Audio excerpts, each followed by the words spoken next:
नहमदुहु व नुसल्ली अला रसूलिहिल करीम रब्बिश शरह ली सदरी व यस्सिर ली अमरी वहलुल उक़दतम मिन लिसानी यफ़क़हू क़ौली रब्बी यस्सिर व ला तुअस्सिर व तम्मिम बिल खैर।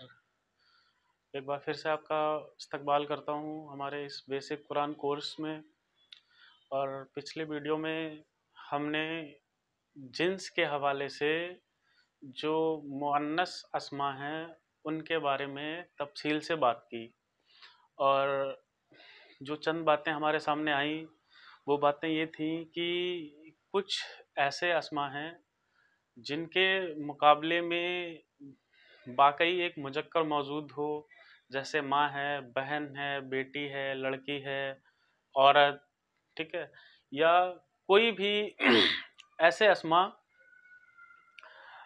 जिनके वाक़ई में जिनके सामने मुअन्नस मौजूद मुजक्कर मौजूद है तो वो मुअन्नस से हकीकी मुअन्नस हैं। और दूसरे जो हमारे अस्मा थे अलामती, यानी कि उनमें कोई एक ऐसी अलामत या निशानी पाई जाती है जिनकी वजह से हमको पहचानने में मुश्किल नहीं होती है कि ये मुअन्नस अस्मा हैं। और सबसे बड़ी अलामत जो मैंने आपको बताई वो है गोल ता, यानी इस्म के आखिर में अगर कोई गोल ता आ जाए तो अरब में उसको मुअन्नस इस्तेमाल किया जाता है। और गोल ता मुजक्कर जो भी इस्म है उसको मुअन्नस बनाने के लिए भी इसी गोल ता का इस्तेमाल करते हैं। तो आज हम इस्म के हवाले से जो तीसरी सबसे अहम चीज़ है उसके बारे में बात करेंगे। और आज का जो हमारा टॉपिक होने वाला है इस वीडियो में वो है अदद। अदद आपको पता है काउंटिंग को कहते हैं, यानी गिनती, ठीक है। अब काउंटिंग के हवाले से यानी नंबर्स के हवाले से आपको पता होना चाहिए हर ज़बान में सिर्फ दो ही अदद, हम अपने हिंदी में भी दो ही अदद इस्तेमाल करते हैं, या उर्दू में भी एक के लिए वाहिद और एक से ज़्यादा के लिए जमा, यानी एक लड़का है तो लड़का बोलते हैं और दो लड़के हैं तो फिर हम सिर्फ लड़के ही का लफ्ज़ इस्तेमाल करते हैं। सेम इंग्लिश में हम करते हैं एक के लिए यानी सिंगुलर, और एक से ज़्यादा के लिए ज़्यादा जो होते हैं उनके लिए हम प्लूरल इस्तेमाल करते हैं। लेकिन अरबी में जो अदद हैं वो दो के लिए अलग आता है और तीन के लिए जो अदद आता है वो अलग आता है। एक के लिए जो हम इस्तेमाल करते हैं वो हम इस्तेमाल करते हैं वाहिद, और दो के लिए जो हम इस्तेमाल करते हैं वो हम इस्तेमाल करते हैं मुसन्ना। ये एक के लिए इस्तेमाल करते हैं, दो के लिए ये इस्तेमाल करते हैं, और टू प्लस यानी दो से ज़्यादा जो हैं उसके लिए जो हम लफ्ज़ इस्तेमाल करते हैं वो अरबी में जमा का लफ्ज़ इस्तेमाल करते हैं। वाहिद, अभी तक जो हमने अस्मा पढ़े हैं वो वाहिद अस्मा ही पढ़े हैं। तो आज हम देखेंगे कि अगर हमारे पास कोई वाहिद इस्म है तो हम उसको मुसन्ना कैसे बनाएंगे। पहले हम मुसन्ना बनाना सीखेंगे, यानी एक से दो बनाने का तरीका, जिसको अरबी ज़बान में जब हम एक से दो बनाते हैं उस तरीके को तस्निया कहा जाता है, यानी एक से दो बनाने का तरीका, और बहुत आसान तरीका है। तो आज का जो हमारा टॉपिक होने वाला है अदद में, उसके हिसाब से हमारा जो टॉपिक होने वाला है वो है मुसन्ना, यानी आज हम अदद के हवाले से मुसन्ना बनाना सीखेंगे।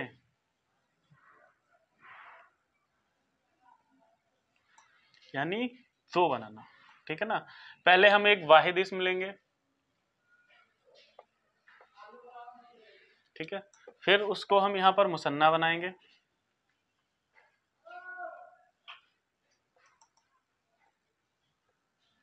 ठीक है। और उस मुसन्ना की तीनों एराबी हालतें क्या होंगी, यानी एराब का टॉपिक हमारा फिर से आ गया, हमें एराब को फिर समझना होगा, यानी मुसन्ना का जो एराब है वो हम किस तरह से शो करेंगे। तो रफ़ा, नसब और ज़र में हम उस मुसन्ना को कैसे शो करेंगे। ठीक है, रफ़ा, नसब और ज़र। पहले हमने एक लफ्ज़ लिया, वाहिद लफ्ज़ किताब। अब इस किताब का माना है एक किताब, किताबुन। ठीक है, अब हमें इसको मुसन्ना बनाना है, तो हम इसको मुसन्ना कैसे बनाएंगे? बहुत बहुत आसान तरीका है। सबसे पहले हम इस किताब को ऐसे ही यहाँ पे लिख लेंगे,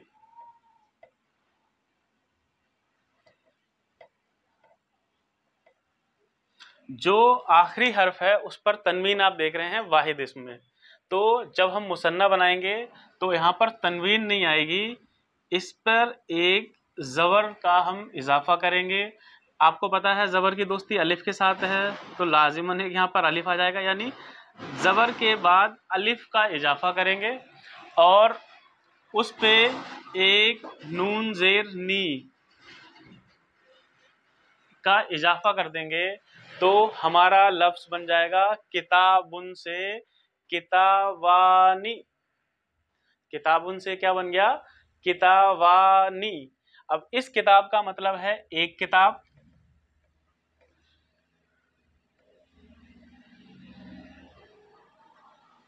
और यहाँ पे मतलब हो गया दो किताबें।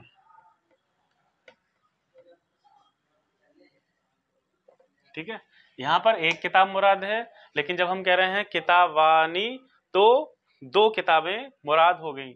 और इसको वाहिद से मुसन्ना बनाने का जो तरीका हमारे सामने आ गया, वो आ गया एक ज़बर और एक अलिफ का इजाफा, और उसके बाद नून ज़ेर नी का इजाफा कर देंगे, तो ये हो जाएगा किताबानी। यानी जो मुसन्ना का एराब है उस पर जो आखिरी आवाज़ आएगी, यानी एराब को हमें साउंड से पहचानना है, तो यहाँ पर आनी की आवाज़ आएगी। ठीक है ना, ये हमारा तरीक़ेकार हो गया मुसन्ना बनाने का। किताबुन से कितावानी। ठीक है, और जैसे मैंने आपको बताया, अब यहाँ पर आप देख रहे होंगे कि ये हालत रफ़ा है, लेकिन इसके आखिर में पहली ही शक्ल में नून ज़ेर नी आ गया। तो मैंने आपको पहले ही बताया था कि जेर, पेश और ज़बर को आप कभी भी एराब नहीं समझेंगे। एराब क्या होता है? इस्म के आखिर में जो आने वाली आवाज़ है उसको हम एराब कहते हैं। तो वाहिद इस्म में जो आवाज़ आती है वो उन, अन और इन की आवाज़ आती है, और किताबानी यहाँ पर जो आवाज़ आती है वो आनी की आवाज़ आ रही है। अब किताबानी तो हालत रफ़ा हो गया। अब ये मसला आया कि किताबानी से हम नसब और जर कैसे बनाएंगे। बहुत आसान तरीका है, और गैर मुनसरिफ इस्म की तरह यहाँ पर भी हालत नसब और हालत जर एक जैसी ही रहती है, कोई फ़र्क नहीं आता है। तो इसको बनाने का जो तरीका है वो तरीका ये है, एक ज़बर लगाएंगे, ज़बर के बाद या आ जाएगा, और उस या के बाद नून ज़ेर नी का इजाफा कर देंगे। मसलन किताबानी हमारा था, तो अब ये किताबानी से क्या हो जाएगा देखते हैं। इस पे जबर लगाया और नून ज़ेर नी का इजाफा कर दिया। किताबानी से ये हो गया किताबैनी, और सेम यहाँ पर भी यही तरीका रहेगा, और यहाँ पर भी ये हो जाएगा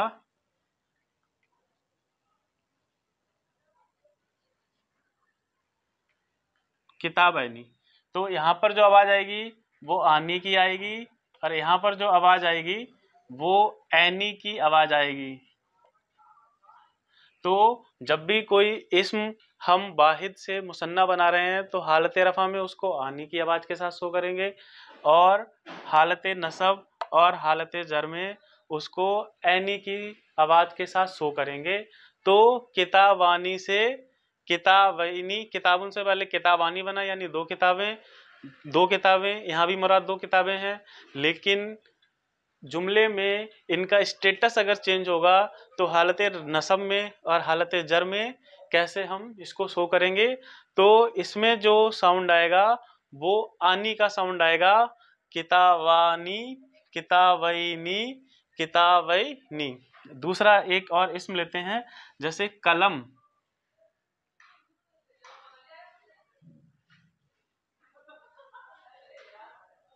कलमुन। अब इस कलमुन से मुराद है एक कलम। अब अगर हमें इसको मुसन्ना बनाना है तो सेम तरीकेकार हम इस्तेमाल करेंगे,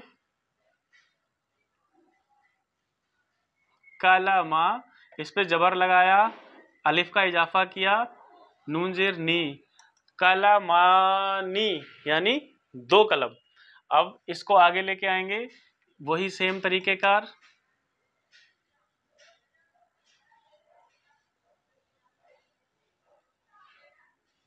कलमानी से बन जाएगा कलमैनी, और यहां पर भी ये बन जाएगा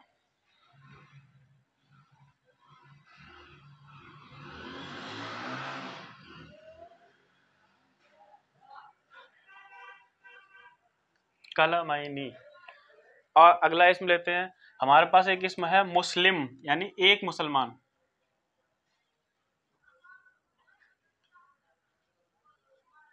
मुस्लिमुन। अब अगर इससे हमें मुसन्ना बनाना है, यानी दो बनाने हैं, एक मुसलमान से दो मुसलमान करने हैं, तो वही तरीकेकार रहेगा, मुस्ली, मीम पे जबर लगाया, एक अलिफ का इजाफा किया, तो मुस्लिमानी, और हालत नसब और जर इसकी हो जाएगी मुस्ली, मुस्लिमैनी,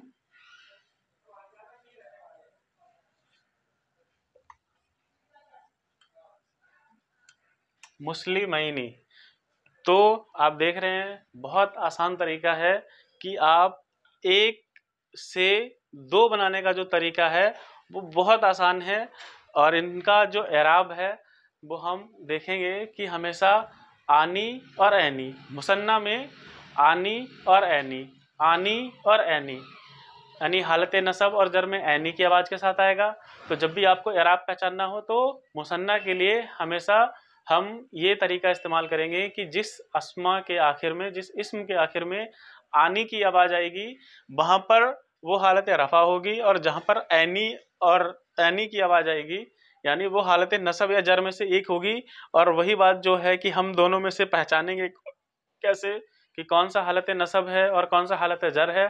तो बहुत आसान तरीका है ये आने के, यानी हालत जर में आने के सिर्फ दो ही वजूहात हैं। इनसे पहले कोई हुरूफ ज़ारा आ जाए, और एक वजह और आएगी जो हम आगे पढ़ेंगे जब हम अपना कोर्स आगे पढ़ेंगे। सिर्फ दो वजह होती हैं और वो दो वजह आपको उस जुमले में नज़र आ जाएंगी, तो आप बिल्कुल यकीन से कह पाएंगे कि ये हालत ज़र में है। अगर वो दो वजह मौजूद ना हो, यानी कोई प्रीपोजिशन ना हो, और जो दूसरी वजह हम पढ़ेंगे वो आगे पढ़ेंगे, अगर वो वजह भी वहाँ पर मौजूद ना हो तो आप समझ जाएंगे कि वहाँ पर उस जुमले में वो इस्म नसब में इस्तेमाल हुआ है। अब हम आगे मज़ीद प्रैक्टिस करते हैं कुछ अस्मा की। यहाँ पर आनी और ऐनी की आवाज़ आपको आएगी, बनाने का तरीका यही है, आखिरी हरफ पे ज़बर लगाएंगे, उसके बाद अलिफ, यहाँ पे ज़बर लगाएंगे, या साकिन और नून ज़ेर नी का इजाफा करेंगे। अब हम कुछ सिफात के हवाले से ले लेते हैं, और हम आज क्योंकि हमने जिन्स के हवाले से भी अपना टॉपिक पढ़ा हुआ है तो हम पहले एक मुजक्कर का ले लेते हैं। मसलन अभी हमने मुस्लिम लफ्ज पढ़ा, तो यहीं से ले लेते हैं पहले मुस्लिमुन, ठीक है ना। तो इसको हमने बनाया मुस्ली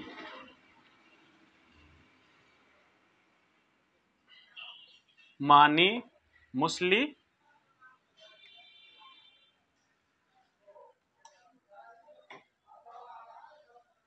मुस्लिमैनी,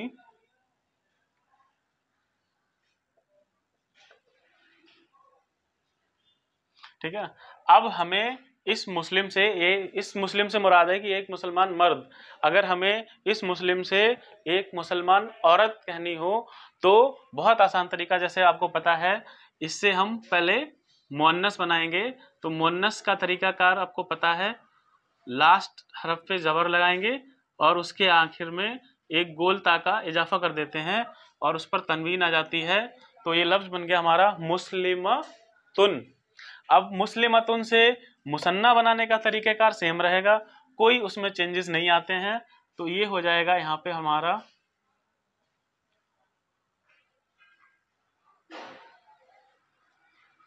आखिरी हरफ है, उस पे हम जबर लगाएंगे, लेकिन गोलता आपको पता है आखिर में आती है। तो अब ये गोलता है, इसको हम खोल के लिख देंगे, यानी बड़ी ता में लिख देंगे। इस पे एक जबर लगाएंगे और उसके बाद एक नून ज़ेर नी का इजाफा कर देंगे, तो हमारा इसम बन जाएगा मुस्लिमा तानी। यानी यहाँ मुराद है एक मुसलमान औरत और यहाँ मुराद हो जाएंगी दो मुसलमान औरतें, मुस्लिमा तानी। और इनकी हालत नसब और ज़र सेम उसी पैटर्न पे आ जाएगी।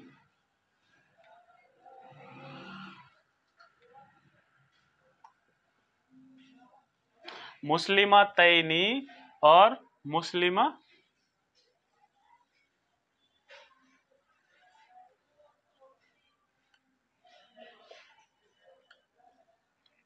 ठीक है।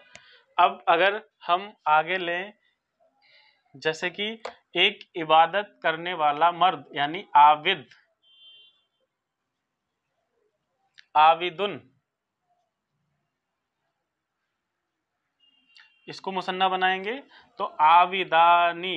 सेम पैटर्न, सेम तरीका, आराम से आप बना सकते हैं। आविदानी,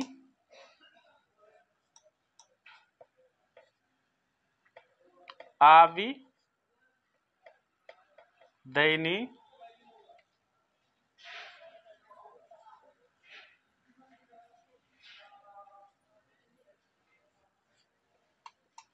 ठीक है। अब अगर इससे मुअन्नस बनानी है तो सेम तरीका, यानी एक इबादत करने वाली औरत, तो उसको कहेंगे आविदा। इस पे जबर लगाया, गोल ता का इजाफा किया, उस पर तनवीन आ गई आविदतुन। तो इसको मुसन्ना जब बनाएंगे आविदा और इसको खोल के लिख देंगे आविदा तानी, आविदा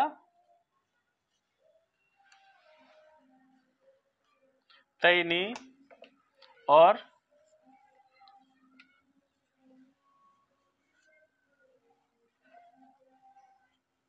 आविदा तैनी। तो आप देख रहे हैं यहाँ पर हमारे दोनों चीज़ों की प्रैक्टिस होती जा रही है, यानी हम मुजक्कर से मुअन्नस भी बना रहे हैं और हम मुअन्नस से फिर दोनों को वाहिद से मुसन्ना बनाना भी हम इसमें सीख रहे हैं। और हम अस्मा की प्रैक्टिस कर लेते हैं, कुछ और नामों की प्रैक्टिस कर लेते हैं। अब जैसे कि जन्नतुन एक लफ्ज है, जन्नत,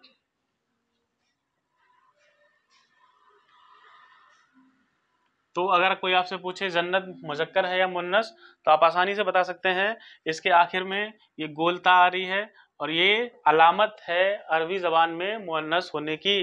तो जन्नतुन मुअन्नस ही है। अब इसको मुसन्ना बनाएंगे तो सेम तरीकेकार, बहुत आसान, आखिर में ता आ रहा है तो जब बीच में आएगा तो खोल के लिख देंगे जन्नतानी, जन्ना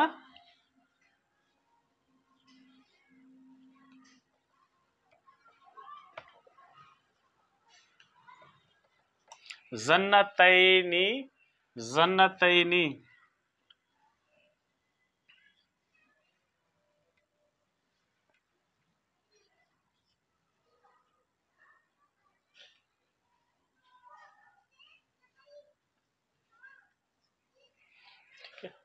जन्नतानी, जन्नतैनी, जन्नतैनी। काफिर इनकार करने वाले को कहते हैं काफिरुन। इससे मुसन्ना बनाएंगे, बहुत आसान तरीका, काफिरानी, काफिरैनी,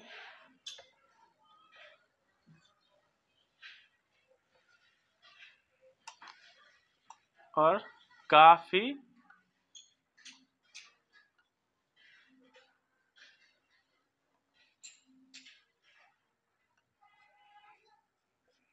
रैनी।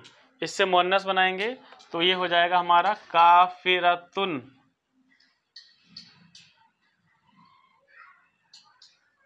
इससे मुसन्ना बनाएंगे तो हो जाएगा ये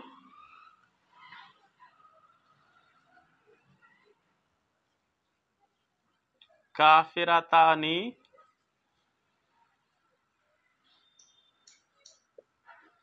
काफिरा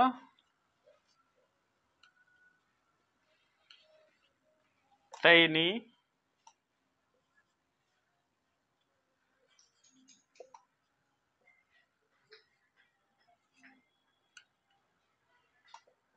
ठीक है।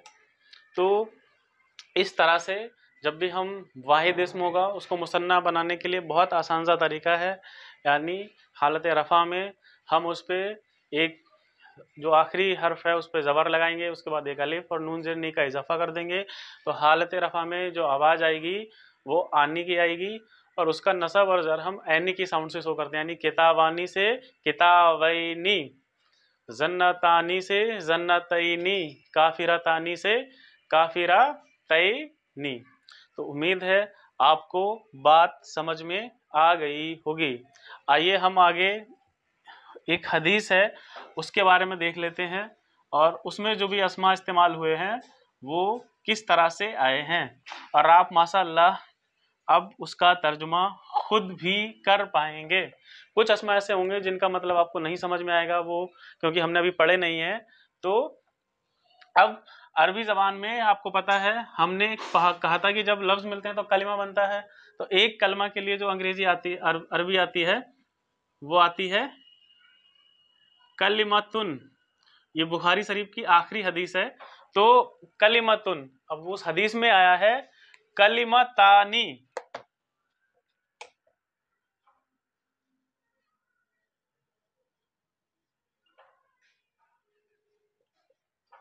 अब कलिमतानी जैसे ही आपने देखा तो अब आप इसका तर्जुमा कर सकते हैं, यानी दो कलमे। कलिमतुन मतलब एक कलमा, और कलिमतानी मतलब दो कलमे। कलिमतानी।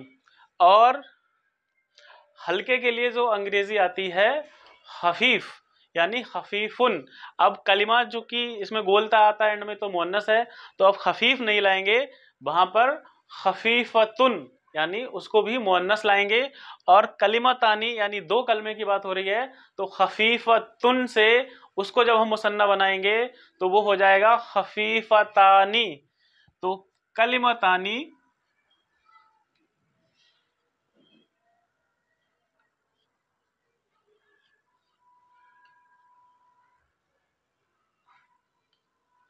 खफीफतानी, दो कलमे। और यहाँ पर इसका तर्जुमा दो हल्के नहीं करेंगे, क्योंकि दो कलमे आ रहे हैं तो बाकी सारी चीजें भी मुसन्ना आएंगी, तो इसका तर्जुमा करेंगे दो कलमे बहुत हल्के हैं। कहाँ हल्के हैं? अलल लिसानी।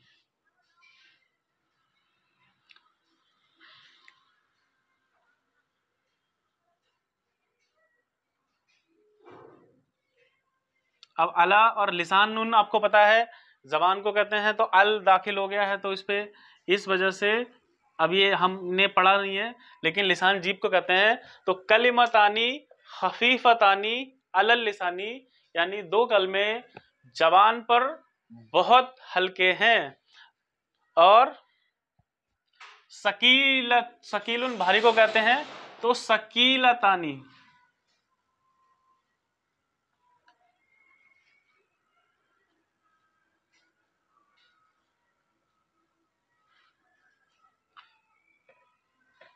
सकीलतानी यानी दो कलमे जबान पर बहुत हल्के हैं और बहुत भारी हैं।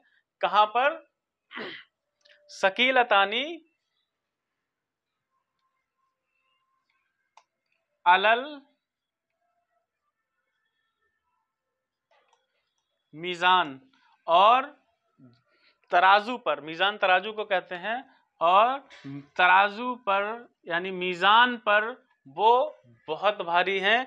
कलिमतानी खफीफतानी अलल लिसानी सकीलतानी अलल मीज़ानी हबीबतानी इलर रहमानी। हबीब कहते हैं प्यारे को,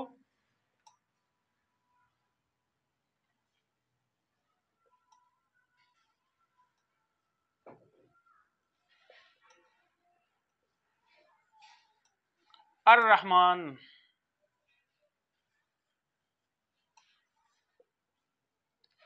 कलिमतानी खफीफतानी अलल लिसानी, दो कलमे। आपको इन सब की कलिमतानी की अरबी आती है, अब आपको खफीफ हल्के को कहते हैं, तो खफीफतानी क्यों है आपको पता है। सकीलतुन से सकीलतानी हो गया, ये भी आपको आता है। हबीबतानी यानी प्यारे के लिए आया, हबीबतानी इलर रहमानी यानी अर रहमान यानी अल्लाह को बहुत प्यारे हैं। दो कलमे जो जबान पर बहुत हल्के हैं, मीज़ान पर बहुत भारी हैं। महबूब यानी अल्लाह रब्बुल इज़्ज़त को बहुत ज़्यादा महबूब हैं, बहुत प्यारे हैं। वो दो कलमे कौन से हैं वो हम देखते हैं। सुबहान अल्लाहि व बिहम्दिही,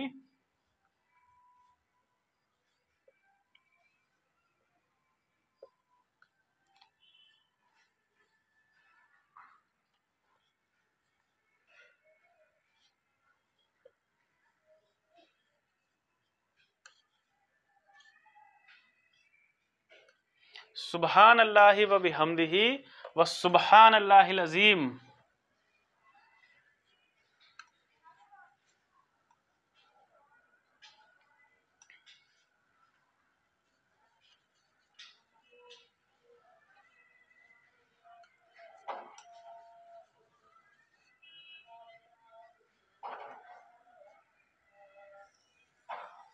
तो ये बुखारी शरीफ की एक हदीस है जो मैंने आपके सामने लिखी है।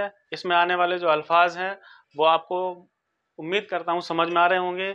जो चीज़ नहीं समझ में आ रही है, सुबहान अल्लाहि व बिहम्दिही व सुबहान अल्लाहिल अज़ीम, यानी जो कुछ अभी हमने नहीं पढ़ा है उसके हवाले से चंद बातें आपको समझ में नहीं आएंगी। जो इस हदीस को पढ़ाने से मुराद ये था कि कुछ बातें आपको समझ में आ जाएं, जैसे कि कलिमतानी, सकीलतानी, हबीबतानी और खफीफतानी, ये मुसन्ना अल्फाज इस्तेमाल हुए हैं और इनका तर्जुमा आप कर सकते हैं। कलिमतानी खफीफतानी अलल लिसानी सकीलतानी अलल मीज़ानी हबीबतानी इलर रहमानी, यानी अल्लाह को बहुत प्यारे हैं और वो दो कलमे हैं, सुबहान अल्लाहि व बिहम्दिही व सुबहान अल्लाहिल अज़ीम। उम्मीद करता हूँ आपको बात समझ में आ रही होगी। अगले लेक्चर से हम अपने इस कोर्स को आगे बढ़ाएंगे और मुसन्ना के बाद जो तीसरी किस्म है जमा, उसके बारे में हम बात करेंगे। और आपसे गुजारिश यही है कि आप इसको लाइक करें, सब्सक्राइब करें, शेयर करें, और कोई भी अगर आपके मन में सवाल हो तो आप स्क्रीन पर दिए गए व्हाट्सएप नंबर से संपर्क कर सकते हैं। अस्सलाम वालेकुम।